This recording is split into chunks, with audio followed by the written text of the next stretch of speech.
দেশের বাজারে লঞ্চ হয়ে গেল রিয়ালমি সি সিরিজের আরও একটি বাজেট ফ্রেন্ডলি স্মার্টফোন রিয়ালমি সি61। নামে শুনে সি51-এর আপগ্রেডেশন মনে হলেও ডিজাইন এবং লুক দেখতে সি53-র মতোই। বাজেট ডিভাইসে রিয়ালমি যুক্ত করল এআই ফিচার। ভিডিওটি শুরু করার আগে বলে নিই, যারা এখনও আমাদের চ্যানেলটি সাবস্ক্রাইব করেননি তাদেরকে সাবস্ক্রাইব করার জন্য অনুরোধ রইল। আর আমাদের ভিডিও ভালো লাগলে অবশ্যই লাইক এবং শেয়ার করতে ভুলবেন না।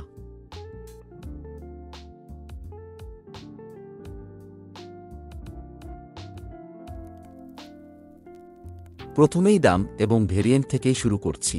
দেশের বাজারে রিয়ালমি সি61-এর 128 জিবির একটি ভেরিয়েন্টই লঞ্চ হয়েছে, যার দাম ধরা হয়েছে 14,999 টাকা। এই দামে ডিভাইসটি অর্থিত হবে কিনা সেটিই জানাবো আজ। আমাদের হাতের ডিভাইসটির কালার ডার্ক গ্রিন। এছাড়াও এই ডিভাইসের গোল্ডেন কালারের আরও একটি ভেরিয়েন্ট বাজারে পাওয়া যায়। আনবক্সিং করলেই প্রথমেই পাচ্ছেন ডিভাইসটি। এর সাথে পাচ্ছেন 15 ওয়াটের একটি অ্যাডাপ্টার, একটি চার্জিং কেবল, একটি সিম ইজেক্টর পিন, ওয়ারেন্টি পেপারস এবং একটি ট্রান্সপারেন্ট টিপিইউ কেস। স্ক্র্যাচ থেকে ডিভাইসটিকে বাঁচিয়ে রাখতে টিপিইউ কেসটি ব্যবহারের অনুরোধ রইল।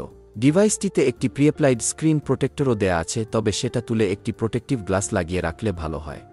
ডিভাইসটি হাতে নিলেই বুঝতে পারবেন যে বেশ বড় ফর্ম ফ্যাক্টরে তৈরি এটি, যা এক হাতে ইউজ করতে কিছু বেগ পেতে হবে। রেয়ার সাইডটি দেখতে অনেকটা রিয়ালমি সি53 এর মতোই লাগছে।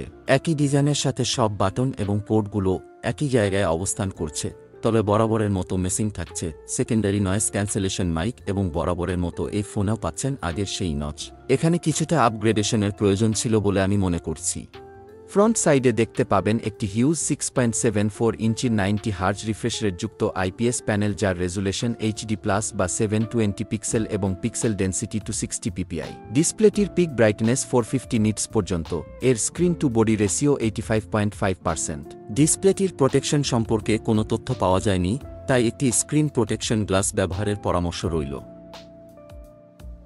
যেহেতু বড় সাইজের ডিসপ্লে, সেহেতু এই ডিসপ্লেটির কন্টেন্ট ওয়াচিং এক্সপেরিয়েন্স যথেষ্ট ভালো। তবে ডিসপ্লে রেজুলেশন 720 পিক্সেল হওয়ার কারণে ইউটিউব ভিডিও প্লেব্যাকের ক্ষেত্রে সর্বোচ্চ 720 পিক্সেল পর্যন্তই ভিডিও সাপোর্ট করে। ডিসপ্লেটি বেশ পাঞ্চি কালার প্রডিউস করতে সক্ষম, তবে শার্পনেস এর কিছুটা ঘাটতি থাকলেও রেগুলার ইউজারদের কাছে সেটা খুব বেশি নোটিশেবল হবে না।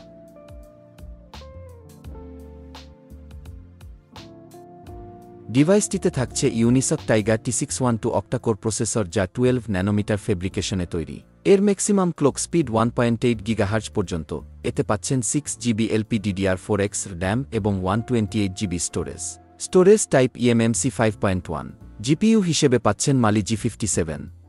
ডিভাইসটির গেমিং পারফরম্যান্স নিয়ে বললে, এই প্রসেসরটি গেমিং প্রসেসর না, তবে ছোটখাটো 2D এবং 3D গেমগুলো প্লে করা যাবে। ডিভাইসটিতে আমি ফ্রি ফায়ার গেমটি রান করে দেখেছি। গেমটি মোটামুটি ল্যাগফ্রিভাবে রান করা যাবে, তবে এক্সট্রিম সিচুয়েশন এ কিছুটা ল্যাগ এবং ফ্রেম ড্রপ দেখতে পাবেন। ডিভাইসটিতে হেভি গেমিং করতে যাবেন না, তাহলে ডিভাইসটির পারফরম্যান্স ডাউন হতে পারে। ডিভাইসটি রান করছে অ্যান্ড্রয়েড 14-এর কালার ওএস লাইট এডিশন এ। যেহেতু এখানে কালার ওএসের লাইট এডিশন ব্যবহার করা হয়েছে, সেক্ষেত্রে কিছুটা কম কাস্টমাইজেশনের সুযোগ থাকছে, তবে ইউআই পারফরম্যান্স আমার কাছে ভালো লেগেছে। 720 ডিসপ্লে হওয়ার কারণে এই প্রসেসরটি ভালোই হ্যান্ডেল করতে পেরেছে। এক্ষেত্রে কোনো ধরনের ল্যাগিংয়ের দেখা পাইনি। এছাড়া 90 হার্জ রিফ্রেশ রেটের কারণে এক্স ওপেনিং ফ্লুয়েন্ট ছিল। সিকিউরিটি সেকশনে এতে পাচ্ছেন সফটওয়্যার বেসড ফেস আনলক এবং সাইড মাউন্ট ফিঙ্গারপ্রিন্ট সেন্সর, যেটির আনওয়াকিং স্পিড যথেষ্ট ফাস্ট এবং খুবই অ্যাকুরেটলি কাজ করছিল। এটি সি61-এর রেয়ারে থাকছে 50 মেগাপিক্সেল মেইন সেন্সর এবং একটি অক্সিলারি লেন্স। রেয়ার ক্যামেরার তোলা ছবি যথেষ্ট ভালো লেগেছে। ছবিগুলো কিছুটা ওভারস্যাচুরেট করার প্রবণতা ছিল, তবে তা দেখতে ভালোই দেখাচ্ছিল। ছবির ডিটেইলস এবং ডাইনামিক রেঞ্জ যথেষ্ট ভালো। পোর্ট্রেট মোডের ছবিগুলো ভালো ছিল এবং এইচ ডিটেকশনও এই বাজেটে যথেষ্ট ভালো বলা যায়। এর নাইট মোডের ছবি খুব বেশি নয়েজ আর গ্রেইনে ভর্তি ছিল। এছাড়া এর রেয়ার ক্যামেরাতে 1080 পিক্সেলে 30 এফপিএসে ভিডিও রেকর্ডিং করা যাবে, তবে এতে কোনো ইনবিল্ট স্ট্যাবিলাইজেশন থাকছে না। এর ফ্রন্টে পাচ্ছেন 5 মেগাপিক্সেলের ফ্রন্ট ক্যামেরা। এর রেগুলার ছবি যথেষ্ট ভালো এবং এর পোর্ট্রেট মোডের এইচ ডিটেকশন মোটামুটি ভালো বলা যায়। এক্সট্রিম সিচুয়েশনেও ব্যাকগ্রাউন্ড ওভার এক্সপোজ করেনি আর এইচ ডিটেকশনও ঠিকঠাক রেখেছে। ফ্রন্ট ক্যামেরাতে 720 পিক্সেলে 30 এফপিএসে ভিডিও রেকর্ডিং করা যাবে। ডিভাইসটিকে পাওয়ার আপ করছে 5000 মিলিঅ্যাম্পিয়ারের লিথিয়াম আয়ন ব্যাটারি এবং সাথে থাকছে 15 ওয়াটের ফাস্ট চার্জার। 15 ওয়াটের ফাস্ট চার্জার এই সময়ের জন্য খুবই কম বলে মনে হয়েছে। এই চার্জার দিয়ে ফোনটি 0% থেকে 100% চার্জ হতে প্রায় 2 ঘন্টার মতো সময় নিয়ে নিচ্ছিল। তবে রেগুলার ইউজেসে এর থেকে আপনি প্রায় 1.5 দিনের মতো ব্যাকআপ পাবেন। এছাড়া রিয়ালমি তাদের ব্যাটারিকে 40 মাসের হেলথ গ্যারান্টি দিচ্ছে।